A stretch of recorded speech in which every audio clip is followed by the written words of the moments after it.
জীবনের সব কিছুর জ্বালা একদিকে, আর এই যে হাতে মেহেন্দি দেওয়ার পরে সারা জায়গায় চুলকানো শুরু হয়ে যায়। এই চুলকানি না চুলকাইতে পারার জ্বালা আরেকদিকে, মানে যতক্ষণ হাতে মেহেন্দি দিব না কোথাও চুলকাবে না, কোনো প্রবলেম নাই। যেই হাতটা ভরে মেহেন্দি দিব সেই শরীরের সারা জায়গায় চুলকানো শুরু হয়ে যাবে। একটু মানে এখন এইখানে একটু পর ওইখানে, আর আমি চুলকাতে পারবো না, কারণ আমি এই যে এই হাতে চাঁদ মামা আঁকছি আর হাতের উপরে সুন্দর করে ডিজাইন করছি। এই হাতেও করছি, ডান হাতেও করছি, আমি দেখাতে পারবো না কারণ হাতে তো মেহেদি ধরবো কেমনে। হ্যাঁ, ধরা যাবে না, ধরা গেলে দেখাতাম। যাই হোক, ছবি আপলোড করবো, সবাই দেখে। তো এই যে সুন্দর করে মেহেদি টেডি দিছি, একটু ঢং টং করছি, এই হাতেও দিছি।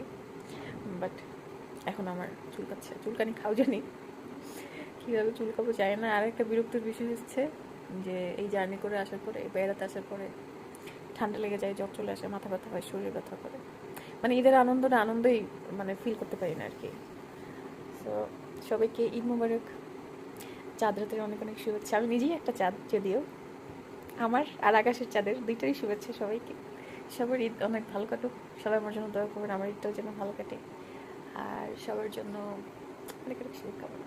সবার সেমাই খাওয়া দাওয়াত রইল, সবাই সেমাই খাইতে আসেন, এত কথা বাদ, সেমাই খাইতে আসবেন। ওকে, ঈদ মানেই সেমাই, সবাই খাইতে আসবেন, সবাই নামাজ পড়ে, এটি হচ্ছে কথা। সবার দাওয়াত রইল, তাড়াতাড়ি করে সবাই আমার বাসায় চলে আসবেন।